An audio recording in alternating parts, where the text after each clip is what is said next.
The Supreme Court considers whether to force Americans to celebrate activity they consider sinful. The White House makes its push for big tech censorship, and moderate Republicans consider whether to give Democrats a deal on immigration. I'm Ben Shapiro. This is The Ben Shapiro Show.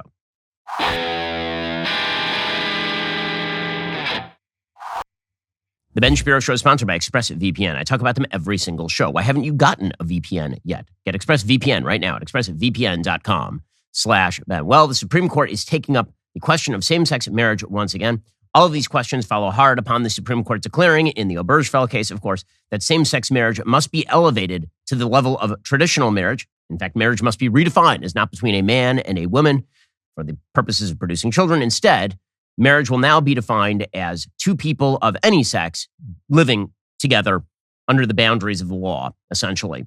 Monogamous, non-monogamous, doesn't really matter. As long as it is two people of any sex, that is the new definition of marriage, according to Justice Anthony Kennedy in a 5-4 majority in the Obergefell case. Well, this bears a lot of consequences because when you redefine marriage, this now raises questions as to how much are people allowed to act in accordance with their own viewpoints on marriage. Because once the Supreme Court has declared a redefinition of an institution as fundamental as marriage, and once the Supreme Court has also declared that same-sex marriage is on a par with traditional marriage, and thus that anybody who does not believe that is in some sense a bigot, what exactly do you do with people who don't believe that? Which, for nearly all of human history, was nearly all humans. What exactly do you do with all the people who do not go along with the idea that two men or two women being married to one another is the same thing as a man being married to a woman? What about religious people? Or what about people who aren't religious, who just believe that, for example, society has more of a stake in men and women being married to one another than it does in two men living together or two women living together, which is obviously and patently true. What exactly do you do with those people? And this has now raised its head at the level of the Supreme Court. So the Supreme Court looks as though it is going to move along the lines of what has been called the Utah Compromise. The Utah Compromise is set out in the state of Utah. Essentially what it does is it creates a very strict non-discrimination law that includes things like sexual orientation. And then it creates massive carve-outs for people of religious faith. So basically what it says is you are not allowed to, quote unquote, discriminate against people who are gay or lesbian. However, if you are a religious person, then we have a big religious carve-out for you, that you are allowed to act in accordance with your religion. That seems to be the compromise the Supreme Court is going to draw.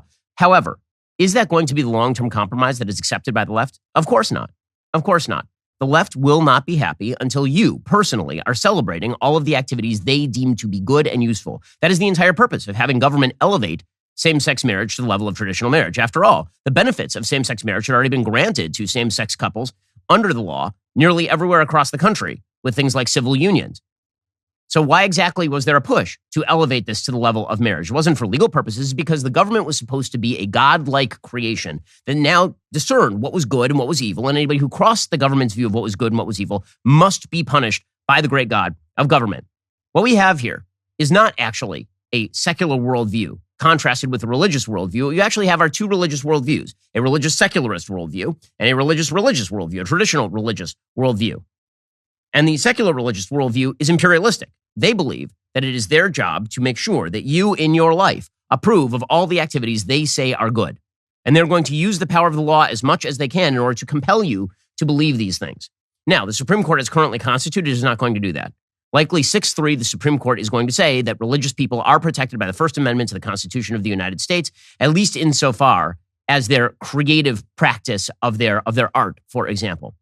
However, what this case really highlights, there's a case before the Supreme Court right now that was heard yesterday in oral argument. And this case was about a graphic designer in Colorado who's claiming a free speech right under the First Amendment to refuse to create websites celebrating same-sex weddings because of her Christian faith, despite a state law that forbids discrimination based on sexual orientation. This is basically a variation on the same case that we saw with Jack Phillips of Masterpiece Cake Shop, who refused to bake a cake for a gay wedding. And then, as soon as he refused to do that, and the Supreme Court said he is correct and okay in doing that, as soon as that happened, he was hit with, well, bake us a cake, a transgender celebration cake. And now he finds himself back in front of the Colorado woke commissars being forced into re-education programs. This is the way that this battle is going to go. This is why you can't redefine fundamental social institutions along the line of secularism without also mandating the rest of it. Okay, there is no halfway solution here that the left is willing to accept, because what they really want out of all of this is not just tolerance and diversity. What they actually want is celebration. All of this ties into a broader belief about identity, which is that the true identity, the true you, is all of your sexual passions. And it's not enough for other people to acknowledge that you have those sexual passions. Those people must celebrate them, because otherwise they are denying your identity. And if they deny your identity, that is an act of discrimination, and it's an act of cruelty, it's an act of bigotry, and it means that you are bad and you are mean and you are doing essentially violence to them. This is the philosophy that has taken over nearly all of the university system. It has taken over at a lot of major companies, and it is a philosophy that eventually will end up taking over in the law unless there is significant pushback from traditionally minded and frankly rational people in the United States, who at the very least have to agree to some sort of compromise on this issue. But there will be no compromise with the left. That again, the entire goal here is celebration. The entire goal here is you will be made to care. You can say as much as you want, because again, people who are in favor of traditional marriage have been saying it for decades. Do what you want in the privacy of your own home. No one cares. That's your business. That's not enough for people. That's not what they want. What they want is for you to celebrate. What they want is for you to bake the cake, bigot. What they want is for you to create the website, bigot. What they want is for you to have to change your viewpoint about what is right and wrong, about any sort of hierarchy of acceptable moral behavior in the sexual realm. You're supposed to change all of that because they want you to change all of that. And if you don't, they're going to say that you are tantamount to a bigot who believes that white people shouldn't marry black people, for example. We'll get to more on this in just 1 second. First, will the lack of a red wave during the midterms lead to more reckless spending by a more emboldened administration? Well, they're certainly going to try. They're going to try for higher taxes. They're going to continue to ramp up the spending, which is going to drive up the factors leading to inflation. If you're unsure how the next couple of years are going to go, and I'm one of you, well, then probably you should hedge your bets at least a little bit with my friends over at Birch Gold. Birch Gold can make it easy to convert your IRA or 401k into an IRA in precious metals. You can own gold and silver in a tax-sheltered account. Gold is the world's oldest, most proven form of currency. When inflation soars and all other assets go sideways, gold is still there. This month, you get a free gold back with every $5,000 purchase when you convert an existing IRA or 401k into a precious metals IRA with Birch Gold by December 22nd. Just text BEN to 989898. Birch Gold will help you own gold and silver in a tax-sheltered account. You can text BEN to 989898, claim your free info kit on gold, and talk to one of their precious metals specialists. Ask all of your questions before investing, and then when you're ready, you can purchase. With every purchase you make before December 22nd, you get a free gold back. This is a great stocking stuffer just in time for Christmas. Text BEN to 989898. Protect yourself with gold today. Also, the weather is changing, but you know what hasn't changed for a very long time? Your underwear. Now, I'm sure you wash it, but here's the thing. In that underwear drawer, there's a bunch of ratty old underwear you need to throw out. You need to get the world's best underwear. I'm talking about a new pair of Tommy John underwear. Your life becomes significantly better in Tommy John's. In fact, it's the only kind of underwear I allowed to grace this magnificent tuchus. Seriously, name a problem with any other underwear brand. Tommy John has solved all of those problems. Tommy John's breathable, lightweight fabric has 4 times the stretch of competing brands. They come with a no wedgie guarantee thanks to a non-rolling waistband and legs that never ride up. With over 18 million pairs sold, people are raving about Tommy John. They're incredibly durable. You can wash them like 1,000 times and they come out the same as when you got them from the store. They're breathable. They're lightweight. It moves with you. Go to TommyJohn.com/Ben right now. Get 20% off your very first order. Again, that's 20% off at TommyJohn.com/Ben. TommyJohn.com/Ben. See site for details. These are underwear so good, you're not going to go to any other brand ever again. Go to TommyJohn.com/Ben right now. Get 20% off your very first order. Now, all this is part and parcel of a couple of major movements that have happened in the United States. One is the movement to obliterate the distinction between immutable characteristic and behavior. This is a general philosophical distinction that has been completely obliterated in the United States. So the comparison of sexual identity with race, for example, is completely specious. It is not the same thing whatsoever. The reason I say this is because race is, in fact, an immutable characteristic. This is why everyone still today, despite all of our wokeness, everyone still laughs when Rachel Dolezal, a white lady, claims that she is black. The reason everybody laughs is because that's absurd. You cannot be a white person who is black. That's not the way this works. It's an immutable characteristic. And if you discriminate, we have decided in the United States correctly on the basis of race, this makes you a bigot. Right? If you discriminate on the basis of an immutable characteristic, somebody is disabled, and you discriminate based on their disability. Not that they can't do the job, they're a person in a wheelchair, they can't be a firefighter, but you say that a person in a wheelchair can't be a coder at Facebook or something. We've decided that that is discrimination because that is discrimination, right? That is not the same thing as sexual identity. Why? Because sexual identity is inherently internal. It is a subjective feeling if you're talking about orientation. And if you're talking about anything other than orientation, namely behavior, behavior is behavior. Not the same thing as race. A black person who likes classical music and reads Shakespeare at night is still a black person. It does not make them white. A gay person who is married to a woman and acts in straight ways sexually, it's very difficult to explain how societally that is different from being a straight person. This is the whole point. The distinction between behavior and an immutable characteristic like race is very deeply drawn philosophically, but it's been completely obliterated in modern society, where we say that it is exactly the same to say that somebody's sexual behavior is wrong as to say that somebody's race is wrong, right? Those are not the same thing at all. Say somebody's race is wrong, that makes you a bigot. Say somebody's sexual behavior is wrong, that makes you a traditional moralist, because behavior throughout Western civilization has always been treated as a component of your capacity to make decisions about your own life. And people can judge those decisions and whether those are good or bad. Okay, so that is one distinction that has been completely obliterated. The other distinction that's been completely obliterated is the distinction between state action and private action. This is something that happened under the Civil Rights Act of 1965, and you understand the temporary necessity for it. In 1965, there was an attempt to destroy segregation in the United States correctly, to destroy racial discrimination in the United States correctly. However, what the Civil Rights Act of 1965 did is a couple of separate things. One, it said government can no longer discriminate because Jim Crow was, in fact, a government regime. Right? Jim Crow is a series of laws that existed in the states that mandated that restaurants, for example, have separate black and white areas. In Alabama, there were actual laws on the books mandating that if you were going to build water fountains, you had to have a black water fountain and a white water fountain. You had to have separate bathrooms. You had to have different restaurants. You had to have different components of the buses, right? All of this was encoded in state law in Jim Crow states. And so the Civil Rights Act came along and said, you can't do that anymore. Correctly. That is right. And first of all, it should have been unconstitutional for states to do that in the first place after the 14th Amendment. Put that aside. Civil Rights Act comes and obliterates that. Fine, good. That's exactly what the Civil Rights Act should have done. Then the Civil Rights Act goes further. And the Civil Rights Act says that individuals can no longer in their businesses discriminate. Now that is pretty clearly a violation of what the founders would have considered First Amendment freedoms, right? Freedom of association, freedom of speech, right? All of this would have been considered pretty basic freedom stuff. Now, two things can be maintained at once, as always. You can be free to discriminate, and also you can be a terrible person for discriminating. Those two things hold together very easily, actually. Right? Freedom of speech applies to Nazis. Nazis are evil. They say evil, evil things. They believe evil things. The First Amendment still applies to them. And so, freedom does not mean that I approve of all the ways you use your freedom. However, for the federal government to come in 1965 and say that private persons who are not the government are now forbidden by law from discriminating in quote-unquote public accommodations, for example, is a violation of constitutional freedoms, even if you like the outcome of that. And this is an argument that Barry Goldwater famously made in 1964, and then he was ripped up and down because, again, people made the dishonest argument that if you are in favor of the freedom, this must mean that you like all the ways that the freedom is used, which, of course, is the road to fascism. Because if you think that freedom is secondary on a governmental level, that freedom on a governmental level is secondary to how the freedom is used, meaning we only give you freedom if you use it in the ways that we approve, you don't actually have the freedom. The government just gets to tell you what to do each and every day. This is a point made by Christopher Caldwell in his book, The Age of Entitlement. There's been essentially a second constitutional bargain drawn by the Civil Rights Act of 1965 and the acts that came immediately afterward in terms of compelling private behavior that never would have been foreseen by anybody at the time of the founding or for most of Western history. The idea that the government could force you into doing these things in your private life. So when you conflate these two philosophical obliterations, the obliteration between immutable characteristic and behavior, and the obliteration between public and private, what you end up with is the government can tell you to do whatever it wants you to do. And it can tell you that you're no longer allowed to, quote unquote, discriminate on the basis of behavior.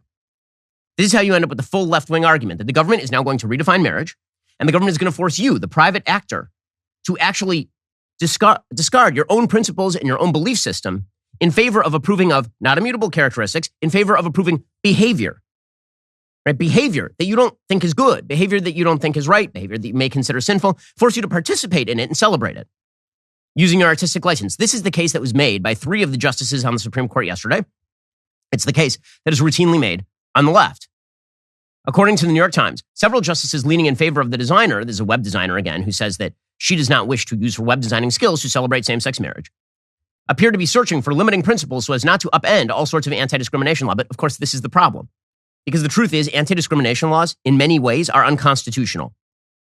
Anti-discrimination laws, you can be very much anti-discrimination and think discrimination is wrong and evil and bad, and still believe that the government does not have the right to compel people to violate their own personal precepts on things like association. And both of those things hold together very clearly. Now, the left likes to play this game, and they will play this game, right? They'll take clips from this show today, and they will say that if I say that anti-discrimination laws are badly drawn and violate First Amendment freedoms, this means I'm in favor of discrimination. Wrong. I am in favor of freedom to decide what you do in your own life. And if that means discrimination, yes, it protects discrimination. Does that mean you're a good person? No. Does it mean that I hope that you'll run out of business? Yes. This is one of the beauties of the free market. If there's a company today that says, I refuse to serve Jews, there'll be another company that says, I will serve Jews, and that company will outcompete the first company. But the idea here is that because we redrew the constitutional bargain, we ended up with two mutually exclusive ideas. One, the government can mandate behavior. Two, the Constitution of the United States, the government cannot mandate behavior. And these two things are not compatible. And so there's been this awkward balance that the Supreme Court is attempting to draw, where they say, well, the government can tell you that certain things you're not allowed to do, but if you're a religious person, maybe you could still do those things. Or the government can tell you that you can do certain types of discrimination, but not other types of discrimination. And the left correctly says, well, wait, hold up a second. We already obliterated the Constitution. It's done. The Constitution is gone. All that's left is an anti-discrimination rubric under which we get to decide what you can say and what you can do. It is not a coincidence that the same people who are pushing to use Obergefell as a baton to wield against religious institutions, and not only institutions, religious human beings on a personal level in their lives, because it turns out religious people aren't just religious in their churches or their synagogues. I'm religious all throughout my life. Religious people are religious all throughout their lives. And as I've said before, the argument for traditional marriage does not rely on religion. But now basically the Supreme Court is deciding if you're a secular person, a person who doesn't go to church all that often, and you believe that traditional marriage is more important societally than same-sex marriage, so you don't wish to celebrate same-sex marriage. If you do that and you don't say the word God, then apparently the government can crack down on you. But if you do say the word God, then the government cannot crack down on you. This is an absurdity. It's nothing like what the Constitution was written to do.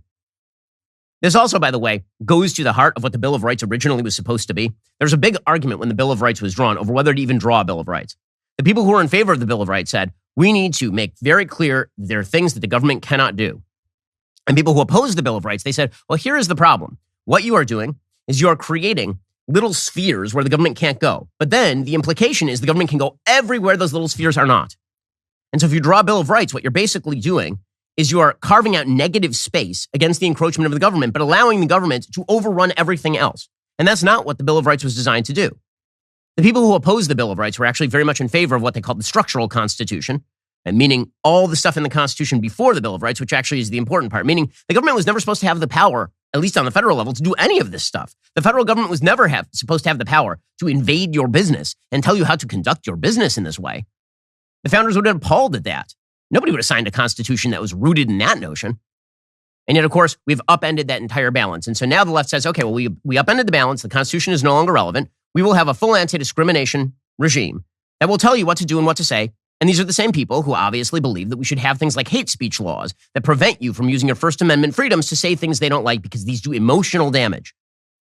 Again, it's not a coincidence that all the people who want to control your life in terms of how you handle your business and how you handle your church and how you handle raising your kids also want to control your life in terms of how you speak. It's very important to them that we do all of this because the bottom line is what they want is to be able to tell you what is good and what is bad. It is a new moral writ brought down not from a mountain, not brought down on a mount, none of that sort of stuff. Instead, the new moral writ is going to come from the hearts and minds of the most liberated among us, the people who are not subjected to the institutional predations of history and tradition. Those people are going to bring a new set of tablets, and those tablets will be erected in every school in the country. They won't have 10 commandments. That's bad. We can't have that. That would be establishment of religion. Instead, we'll have the new tablets, and it'll be things like the gay pride flag in classrooms, and it'll be things like same-sex marriage being taught to 5-year-olds. These will be the things that are very important, that are taught, because it's a new religious mode.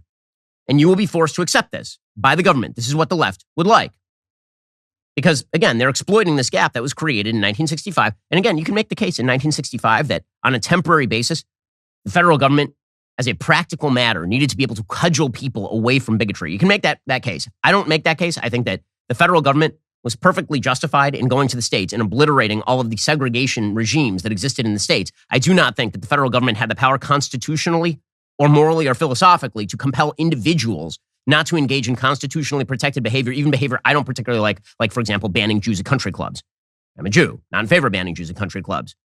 I'm not in favor of banning black people from restaurants. Do I think that the federal government, had the power to compel the individual bed and breakfast owner to determine the federal government could override that person's priorities in terms of who they had in their house? No, I don't think the federal government had that power. However, you could at least make the temporary moral case that this is something that had to be done in order to get over several centuries of blatant and evil racial discrimination. You can make that case. But the problem is that essentially that exception has now eaten the entire system of law, and the left knows it. And they are pushing this all the way to its limit. And if it were not for a conservative Supreme Court majority, they would get what they want, which is to obliterate all traditional religion from the public square, to shift it and mold it into basically a version of secularism with a tiny little cross on the side, maybe a little Jewish star over here. And basically all of the secular precepts, except you say God once in a while. And God can be a he or a she in this particular version. We'll get to more on this in just 1 second. First, the holidays, they're the most delightful time of the year, but if you want to enjoy them to the fullest, you need to get your best sleep every single night. Well, here's the thing. You think that's rough? It is not, because you can get Boll and Branch sheets. Boll and Branch sheets, they are the best sheets. I mean, just bar none.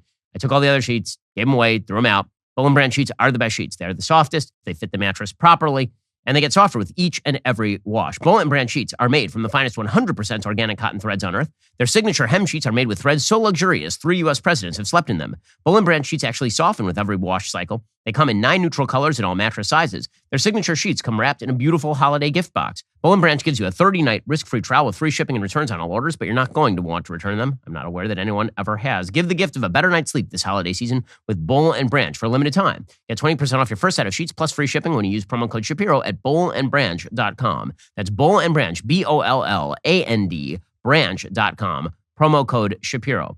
Also, simple fact of the matter, dark thoughts here. We are all going to die. But here's the thing. You can protect your family against the financial vicissitudes likely to follow if you get life insurance today. And you need to do it like today, because every day you get older, which means that your rates are going up every single day. Go head on over to Policy Genius right now and get yourself the life insurance you need and deserve. Policy Genius was built to modernize the life insurance industry. Their technology makes it easy to compare life insurance quotes from top companies and find your lowest price. With Policy Genius, you can find life insurance policies that start at just $17 per month for $500,000 in coverage. Policy Genius has licensed agents who can help you find options that offer coverage in as little as a week and avoid those unnecessary medical exams. These agents are not incentivized to recommend one insurer over another, so you can trust their guidance. There are no added fees. Your personal information is private. No wonder they have thousands of 5-star reviews on Google and Trustpilot. Your loved ones deserve a financial safety net. You deserve a smarter way to find and buy it. Head on over to policygenius.com/Shapiro or click the link in the description to get your free life insurance quotes. See how much you could save. That's policygenius.com/Shapiro. Protect your family the way you should. Head on over to policygenius.com/Shapiro and get the life insurance you need. Brett Kavanaugh says the case comes down to a fairly narrow question. Are they more like restaurants and jewelers and tailors in terms of the quote-unquote discrimination of the website owner, or are they more like, the publishing houses and other free speech analogs? Again, because of these incompatible legal principles, the Constitution and the Civil Rights Act, in terms of private behavior being mandated by the federal government, because these are incompatible, the Supreme Court is now having to come up with all sorts of other distinctions on the right. The left is making a perfectly consistent case. The Constitution no longer matters. We get to tell you what to do. The right is attempting to draw new distinctions. So what are the philosophical distinctions that separate behavior that the government can compel, say, for example, non-bigotry racially, from behavior the government cannot compel, say, religious behavior? And so Brett Kavanaugh is trying to draw a distinction based on the kind of services that are provided. So the idea here is that you violate if you're a religious person and you run a restaurant and you decide as a restaurant that you just don't want to serve same-sex couples, is that discrimination? Brett Kavanaugh would say yes. But if you are running a website that involves inherently creative service, these are very, very wavery lines. As the left correctly points out, it is a wavery line.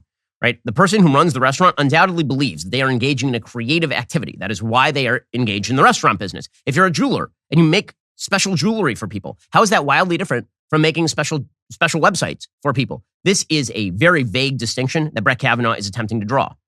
I understand why he's attempting to do it, because he's attempting to redraw some sort of line that protects religious freedom. But again, the history of American law suggests that the obliteration has already been done. It's just a matter of how far the obliteration is going to go and how long it's going to take to get there.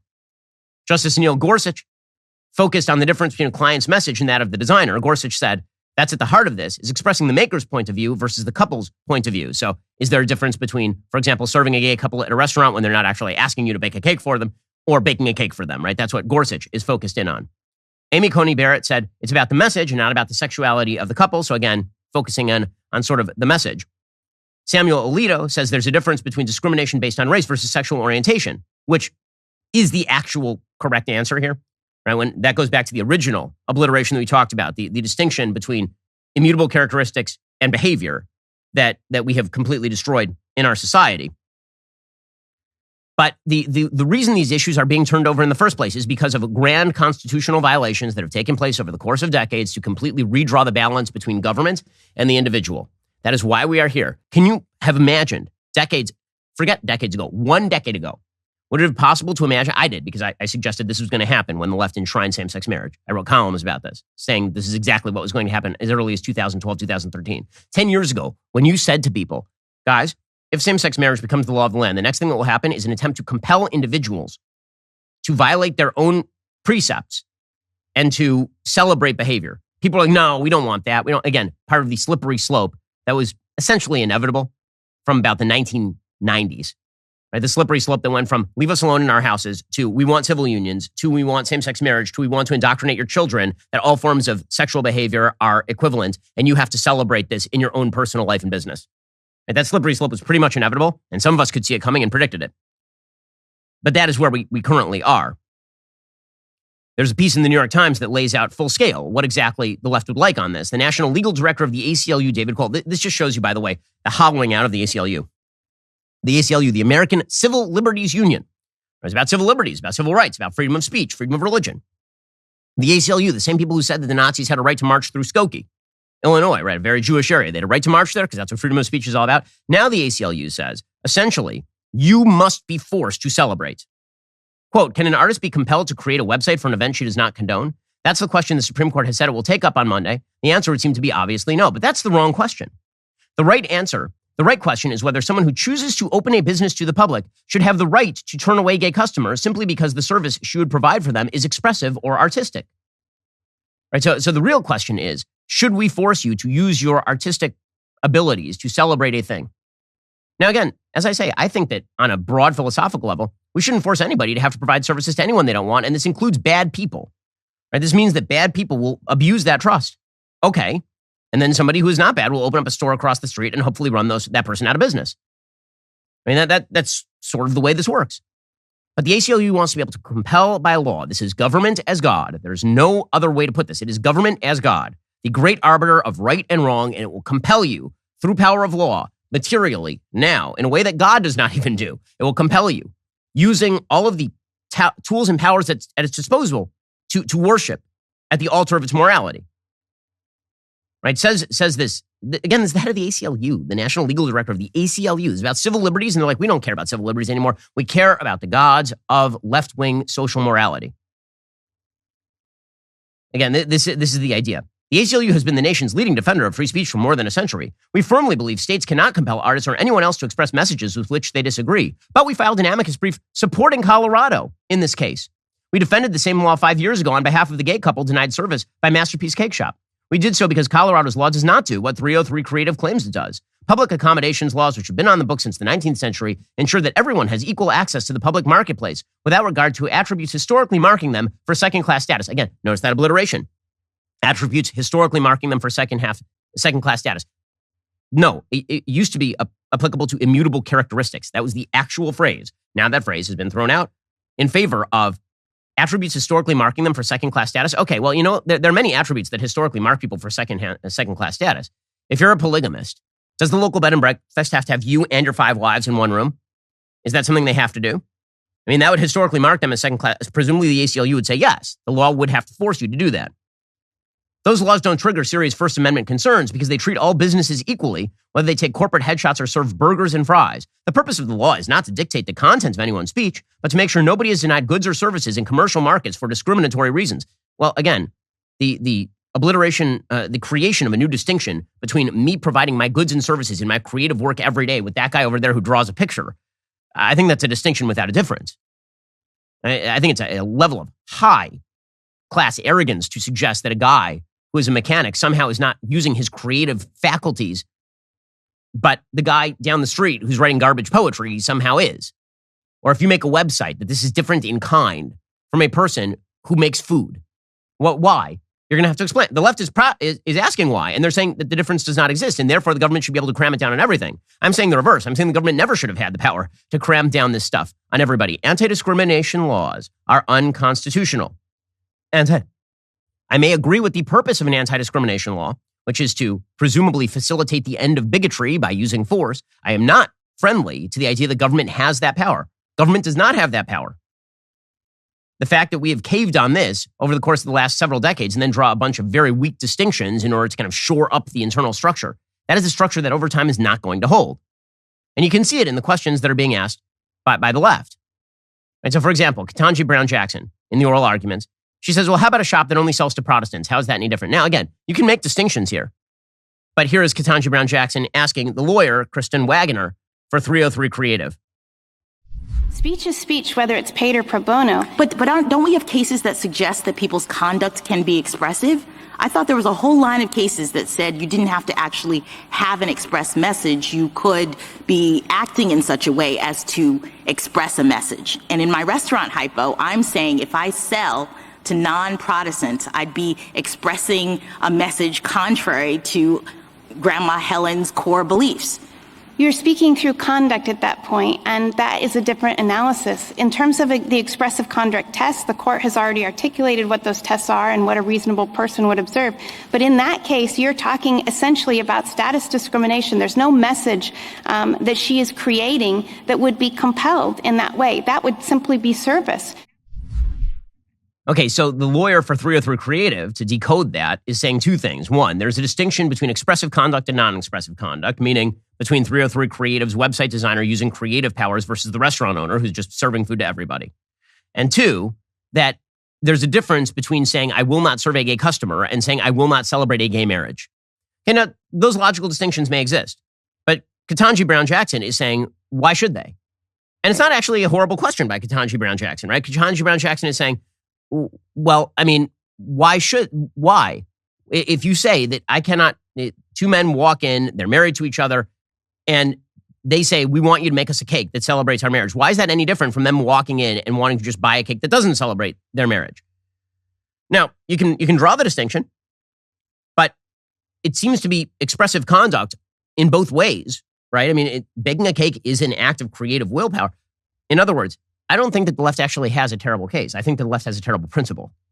And this is the problem, is that once the right has conceded many of the principles that the left wanted to push, that the government has the power to compel in these areas, I do not think a Utah compromise in the long term is possible. I do not think the left will ever accept a Utah compromise. I also think that a Utah compromise makes an admission against interest that is completely erroneous and specious. A Utah compromise suggesting broad anti-discrimination law but religious carve-outs essentially says the law is moral, religious people aren't. That is not correct. The law does not stand above traditional belief about marriage, and the redefinition of marriage is a direct conflict with not only traditional religious belief, but traditional belief generally. Pretending that it isn't is an act of foolishness. And again, eventually what will end up happening here is that anti-discrimination law will be broadened to include all of the categories that completely destroy traditional religious practice in this country. The left is not going to stop any attempts to hold back those waters by building these very fragile legal dams. It's going to be very difficult to maintain that over the course of time. The only way to really defend traditional freedoms in these areas is to do two things. One, minimize the power of government. Government does not have these powers. Regardless of what you believe about marriage, government should not have the power to compel this sort of stuff. Period. End of story. That's one way. And the other way is an aggressive defense of traditional marriage by people who actually believe in traditional marriage and who left the battlefield screaming with their hair on fire out of cowardice about 15, 20, 30 years ago. If those two things don't happen, then the secular left push to take over the instruments of power and then use them to clobber anybody who they disagree with will continue. That is a thing that will continue. And you can see it in some of the conservative questions, that they can see which direction this is going.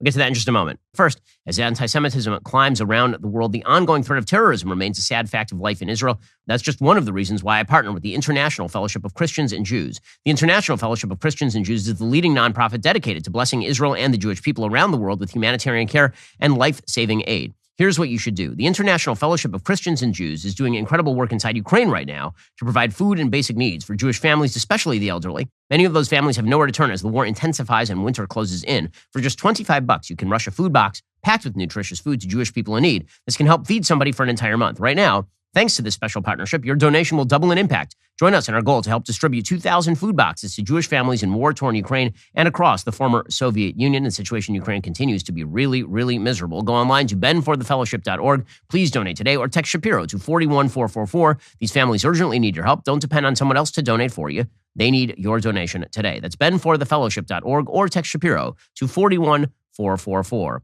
Also, gentlemen, have you told the women in your life what you want for Christmas yet? We know what woke razor companies want: for you to take your beliefs in God, family, and country and go bury them in the snow. That's been on their list for years. So if your bathroom is still littered with so-called men's care brands, it's time to kick them all out. Right now, it's 30% off all gift bundles from Jeremy's Razors. That means great deals on tea tree and peppermint shampoo and conditioner, bamboo charcoal facial cleanser, oatmeal and citrus soap, and of course, the new Precision 5 blade with a flip-back trimmer. Get 30% off Jeremy's Razors gift bundles when you order by December 15th to arrive in time for Christmas. Just go to dailywire.com/Ben. Okay, so the left knows what they want, and what they want is complete dominance over your life. Karine Jean-Pierre, world's worst press secretary, she announced that yesterday. She says that this case before the Supreme Court is really about ensuring that everybody gets the services that they want at any time from you. I mean, that's really what it means, from you. They're going to dictate what you must do with your business, with your life.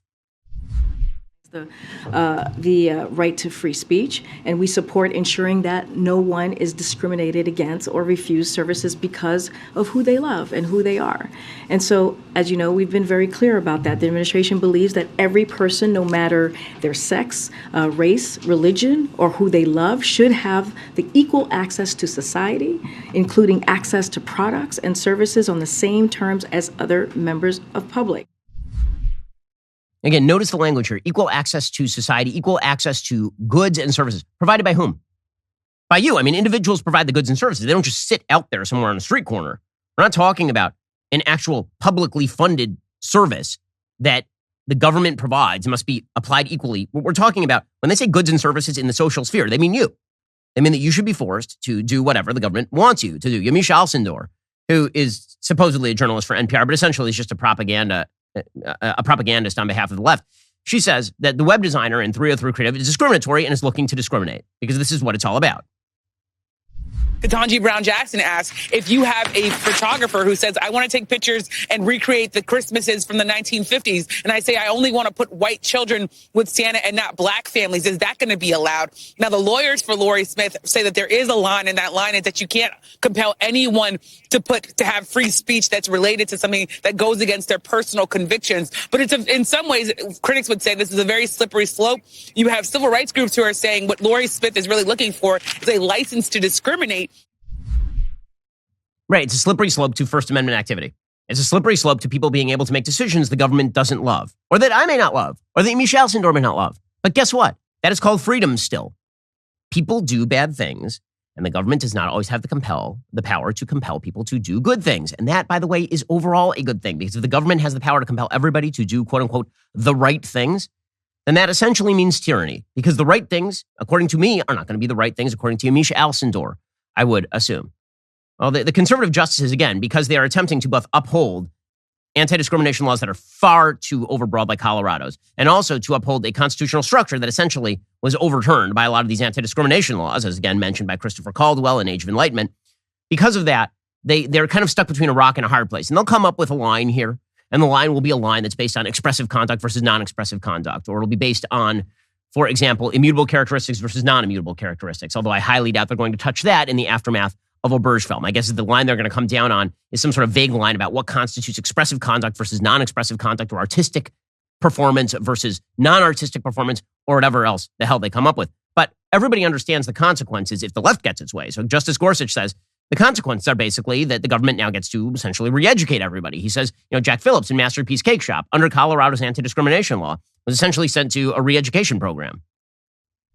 But here they are defining their service by excluding someone based on their... That's their religious belief. Well, in Colorado... You can't change their religious belief, right? No, but And you protect religious beliefs under the statute, right? That is one of the protected characteristics, yes, in theory. And in practice. If it wasn't in practice, we had heard about it over the past several years, and my friend has pointed to no example where this has been applied. Mr. Phillips did go through a re-education training program pursuant to Colorado law, did he not, Mr. Olson? he went through a process that ensured he was familiar with. It was a re-education program, right? It was not a re-education program. What do you call it? It was a process to make sure he was familiar with Colorado law. So a re-education program. Meanwhile, Justice Alito, he points out, guys, it turns out that you're conflating interracial marriage and same-sex marriage, which, by the way, the Senate of the United States, with the approval of 12 feckless Republicans, did the same thing. Right? They passed a bill enshrining same-sex marriage as federal law. And in that bill, it also said interracial marriage, innately equating the two, which is absurd. It is not a redefinition of marriage to include people of different races in man, woman, child. That's not a redefinition of marriage. In fact, for virtually all of human history, there has been racial mixing in the confines of marriage. But here is Justice Alito questioning why the left is trying to conflate these two. We know the answer why they're trying to conflate these two, because again, they're obliterating the distinctions between immutable characteristics and behavior, between private and public behavior, all for the purposes of centralized government power over your life. In light of what Justice Kennedy wrote in Obergefell about honorable people who object to same-sex marriage, do you think it's fair to equate opposition to same-sex marriage with opposition to interracial marriage? Yes, because in how the law applies, not in the discussion with folks, because, of course, honorable people have different views on this issue. But I think when you look at what Justice Kennedy said there, the way to honor that requirement is, as this court has set forth in Fulton, in Masterpiece, of having a rigorous interrogation to make sure that there are neutral and generally applicable laws applied in fact that way, that don't single out religion. Okay, again, what the left is saying pretty openly here is that if you have a belief in traditional modes of sin and non-sin, if you have any sort of belief that conflicts, forget about religion, if you have any sort of belief that conflicts with what the left wishes you to believe about anything, then this means that they can force you to do what they want you to do. And tomorrow, the left could put into law an anti-discrimination statute that says that you're not allowed to discriminate on the basis of environmental politics, for example. And then you're a corporation, and you're an oil corporation. They say, well, if you don't do our bidding, this is discrimination on the basis of our environmental policy. The left has no moral limits when it comes to this sort of stuff. What limits will the left draw? What limits when it comes to cracking down on free expression or freedom of association does the left draw? The answer is none. There are no limits. It is whatever the left decides today is the rule, and that is the rule that everyone must live by. And this is the inherent danger in giving this much power to government in the first place, no matter whether it was well-motivated, as it was, I'm sure, in the Civil Rights Act. And as I say, there's a big difference in the Civil Rights Act between provisions of the Civil Rights Act aimed at stopping government-sponsored discrimination, which should have been illegal in the first place. Segregation should never have been legal in, for example, Plessy versus Ferguson. Or whether you're attempting to reach into the private sphere and obliterate the rights of the individual guaranteed by the Bill of Rights in the name of an overarching anti-discrimination viewpoint that is largely rooted in a secular left-wing morality. Yeah, the Supreme Court is going to come down the right way on this case. The warning that I'm giving you is that it will not always be this way. And the reason it will not always be this way is because inexorably, the logic of the left is more consistent here than the logic of the right. The logic of the right is that you should be able to pick and choose. The government should be able to pick and choose which sort of activities you get to engage in, but there are certain ones that you can't, and there are certain ones that you can, and there are certain carve-outs, and there are certain not carve-outs, and the left just says, we control everything. We control every bit of this, and we have the power to compel it. That is what the left would like. Alrighty, guys, the rest of the show is continuing right now. You're not going to want to miss it. We'll be getting into why the left wishes to use big tech as its weapon. Plus, we'll be taking your calls. If you're not a member, click the link in the description and join us.